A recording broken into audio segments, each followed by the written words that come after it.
Hello friends, welcome to my channel. I am Dr. Veena Sethi, Associate Professor in Chemistry, and my today's topic is applications of hyperconjugation effect. Hyperconjugation effect की जो stability applications हैं वो क्या है? Stability of intermediate species. इसकी help से हम ये समझा सकते हैं कि कौन सा कार्बोनियम आयन ज्यादा स्टेबल होगा और क्यों, और कौन सा फ्री रेडिकल ज्यादा या कम स्टेबल होगा and why. Next, stability of alkenes की सब्स्टिट्यूटेड और सिमेट्रिकल एल्कीन्स की स्टेबिलिटी किसकी कम होगी और किसकी ज्यादा। Next, heat of hydrogenation, heat of combustion, directive effect of substituents जिसमें हम CH3 और CH3 साथ में डाइक्लोरो मिथाइल और मोनोक्लोरोमिथाइल की हम डायरेक्टिव इन्फ्लुएंस और रिएक्टिविटी को डिस्कस करेंगे। Relative reactivity of substituents, substituted benzene for ESR reactions की बेंजीन रिंग पे अगर कोई ग्रुप जुड़ा हुआ है तो अब बेंजीन रिंग की रिएक्टिविटी टुवर्ड्स ESR कम होगी या ज्यादा होगी। Next, abnormal behaviour of halogens. Halogens में हम फ्लोरो क्लोरो ब्रोमो आयोडो सबका देखेंगे उनकी रिएक्टिविटी वर्सेस डायरेक्टिव इन्फ्लुएंस, कि कोई इलेक्ट्रॉन दे रहा है लेकिन साथ में उसका डायरेक्टिव इन्फ्लुएंस अलग है, और कोई इलेक्ट्रॉन ले रहा है और जो हम एक्सपेक्ट कर रहे हैं वो उससे क्या है, डिफरेंट है। तो ये सारी चीजें हम उसमें देखेंगे। This is the first application of hyperconjugation effect that we can explain the stability of intermediate species, whether it is carbonium ion or free radical. तो हम देखते हैं कि ये टर्शरी कार्बोनियम आयन है, ये secondary carbonium ion, primary, and this one is methyl.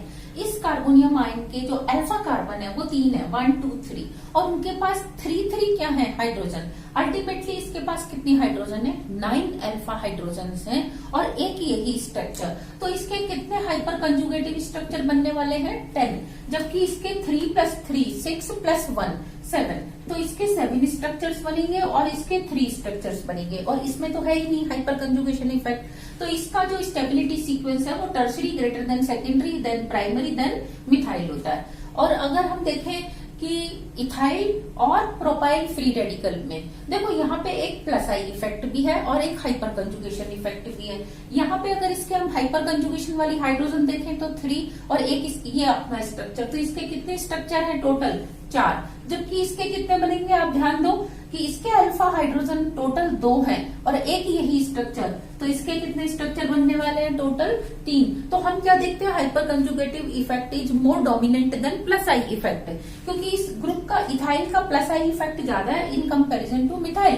तो अगर हम खाली प्लस आई इफेक्ट देखेंगे तो this one will be more stable, लेकिन हम दोनों का जॉइंट इफेक्ट देखते हैं तो ethyl is more stable then propyl free radical. Similarly अगर मैं ethyl CH3 CH2 carbonium ion लूं, मैं CD3 और फिर CH2 कार्बोनियम आयन लूं, CT3 लूं, तो क्योंकि CT3 का हाइपर कंजुगेशन इफेक्ट क्या है, कम है, इसीलिए ये लीस्ट स्टेबल है देन ये, और सबसे ज्यादा स्टेबल कौन होता है, इथाइल कार्बोनियम आयन। लेकिन अगर हम बात करें CT3 CD3 और CH3 की, तो क्योंकि CT3 क्या है, इसमें केवल प्लस आई इफेक्ट डोमिनेट करता है।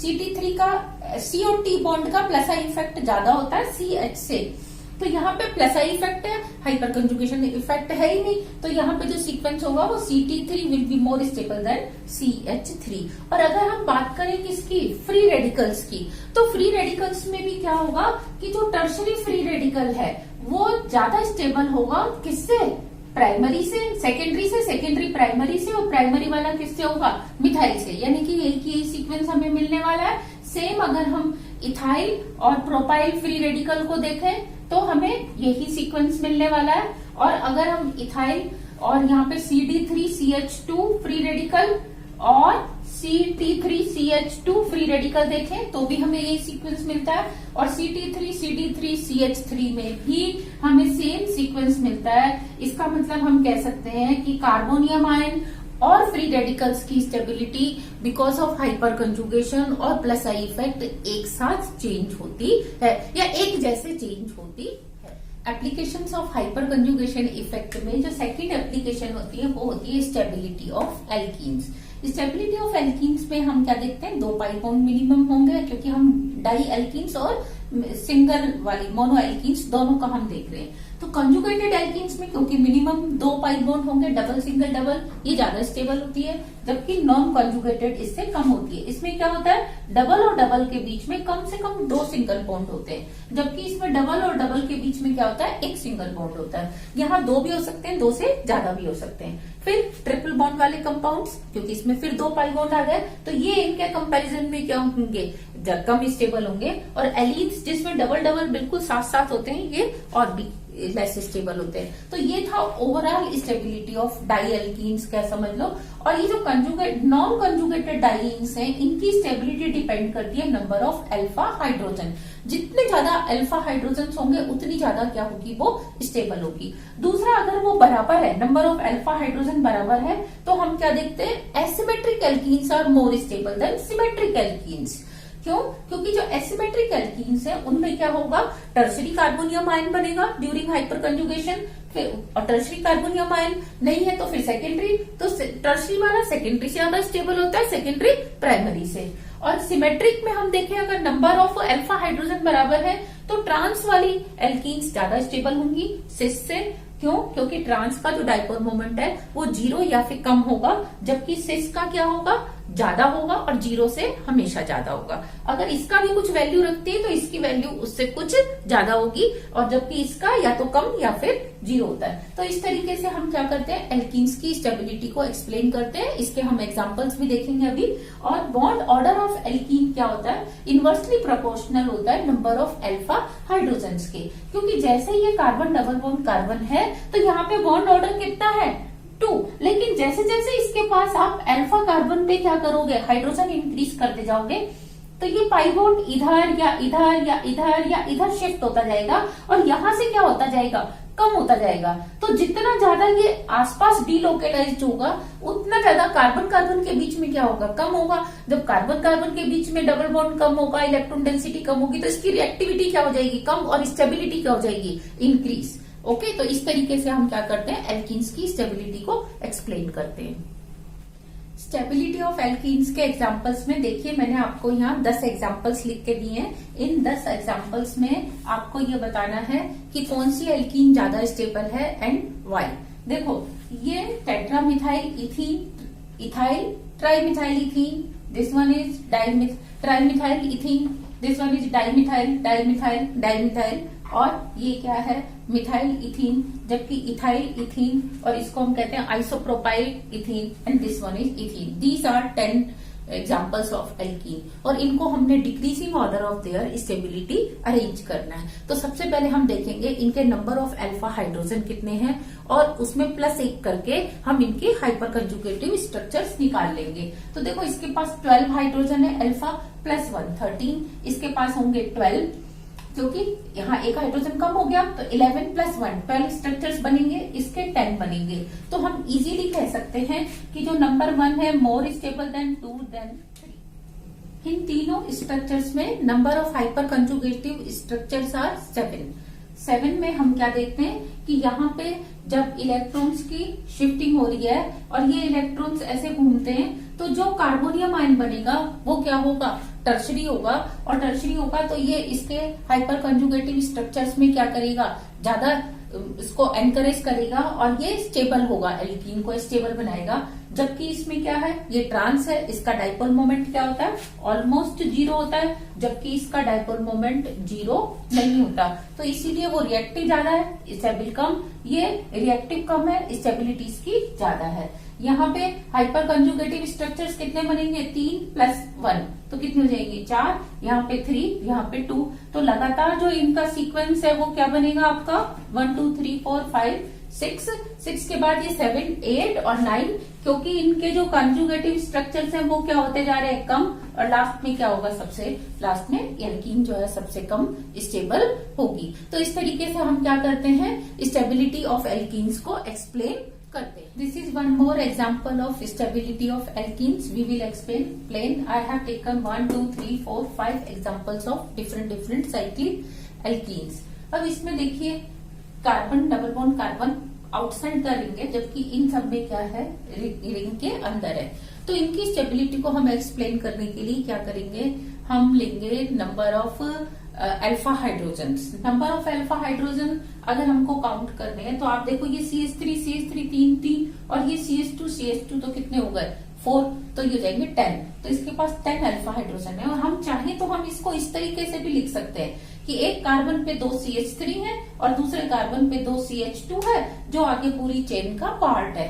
सिमिलरली इसको मैं इस तरीके से लिख सकती हूँ, इसको मैं इस तरीके से लिख सकती हूँ, इसको फोर्थ को इस तरीके से और फिफ्थ को मैं इस तरीके से लिख सकती हूँ। और अगर मैं इनके number of alpha hydrogen count करूँ तो 10, 7, 2, 3 और 10 इनमें क्या आ रहे हैं, सब में इक्वल आ रहे हैं, मतलब इन दोनों में इक्वल आ रहे हैं, जबकि इनमें क्या है अलग अलग। तो पहले मुझे 1 और 5 को क्या करना पड़ेगा, कंपेयर करना पड़ेगा, क्योंकि इनको अरेंज करना तो आसान है। तो अब आप ये बताओ कि उसमें क्या है, वो सिमेट्रिक एक तरह के ट्रांस एल्कीन है, जबकि ये भी क्या लग रही है आपको, ट्रांस। अब ये क्या है, साइकिल से बाहर है, चेन से बाहर, जबकि वो क्या है, चेन के अंदर। तो वो अपने डबल बॉन्ड को इंटैक्ट रखेगी, जबकि इसमें क्या होगा, डबल बॉन्ड आसानी से ब्रेक हो सकता है। तो हाइपर कंजुगेटिव स्ट्रक्चर्स आसानी से बन सकते हैं। तो हम क्या देखते हैं कि ये जो 1 नंबर की एल्कीन है, बीइंग 10 अल्फा हाइड्रोकार्बन या 11 HC स्ट्रक्चर्स, ये ज्यादा स्टेबल होती है किससे, 5 नंबर वाले से।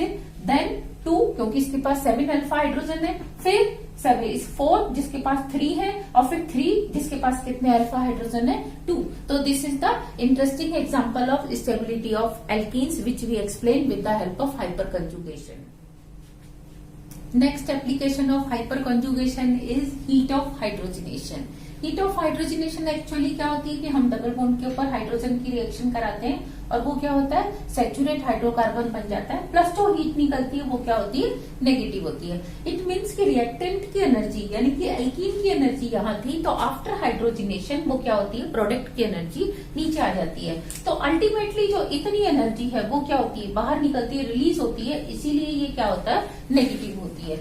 अब हम देखते हैं कि अगर आइसोलेटेड डाइईन्स लें, आइसोलेटेड डाइईन्स मतलब 2 डबल बॉन्ड के बीच में 2 या 2 से ज्यादा क्या होंगे, सिंगल बॉन्ड होंगे, इस तरीके से 2 होंगे या 2 से ज्यादा होंगे।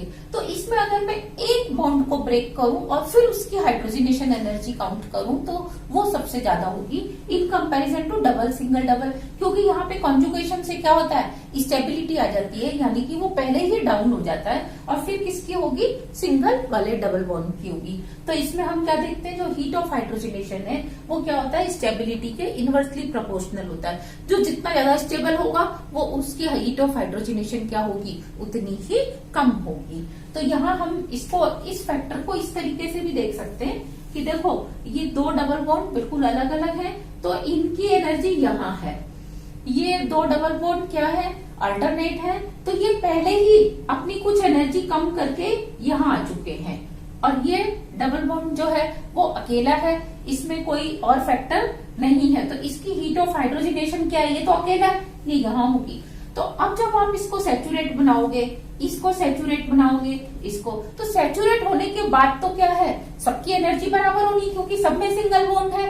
तो देखो यहाँ पे हीट ऑफ हाइड्रोजनेशन इतनी होगी, जबकि इस केस में इतनी होगी और इस केस में इतनी सी होती है। तो हमें बस यही फैक्टर समझना है कि जो पहले से ही ज्यादा स्टेबल हो गया, जिसको पहले ही ज्यादा स्टेबिलिटी मिल गई, तो उसकी हीट ऑफ हाइड्रोजनेशन क्या होगी, कम होगी।